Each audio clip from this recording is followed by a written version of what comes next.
திருச்செந்தூர்னாலே நமக்கு என்ன தெரியும்? கடல், நாளிக்கிணறு, முருகன் சன்னதி, முருகன் சன்னதிக்கு பின்னாடி இருக்கிற பஞ்சலிங்கம், அதை விட்டால் மூவர் சமாதி. எல்லாத்தையுமே சொல்லிட்டாங்க. என்ன சிறப்பு சொல்ல போகிறாங்கன்னு பார்க்குறீங்களா?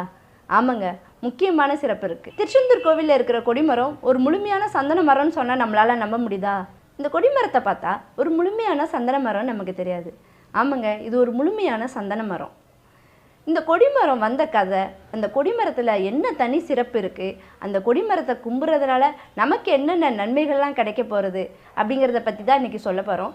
நீங்கள் வீடியோ ஸ்கிப் பண்ணாமல் முழுசாக பார்த்தீங்கன்னா கதை நான் சொல்லி முடிக்கும்போது கடைசியில் உங்களுக்கே தெரிஞ்சிடும் இதனோட சிறப்பு என்னன்னு சொல்லிட்டு. கொஞ்ச காலங்களுக்கு முன்னாடி நம்ம திருச்செந்தூர் முருகன் கோவிலில் கொடிமரமே கிடையாது.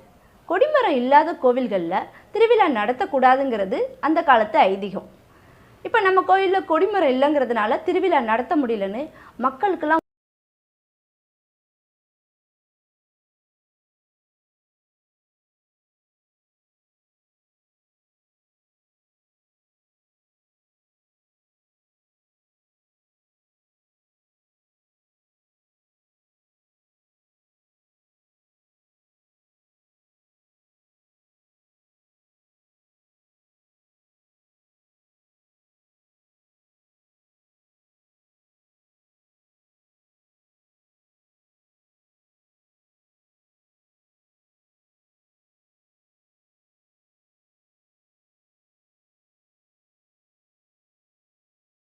கந்த கடம்பனே கதிர்காம வேலனே எட்டுக்குடி முருகனே முத்துக்குமாரனே தித்திக்குமையனே முருகனே மால்மருகனே ஆறுபடை வீடுதனில் பேருடைய தெய்வமே ஆதரவுதாருமையா ஆறுமுகமாக வந்தருளாட்சி செய்திடும் அப்பனே சரணமையா.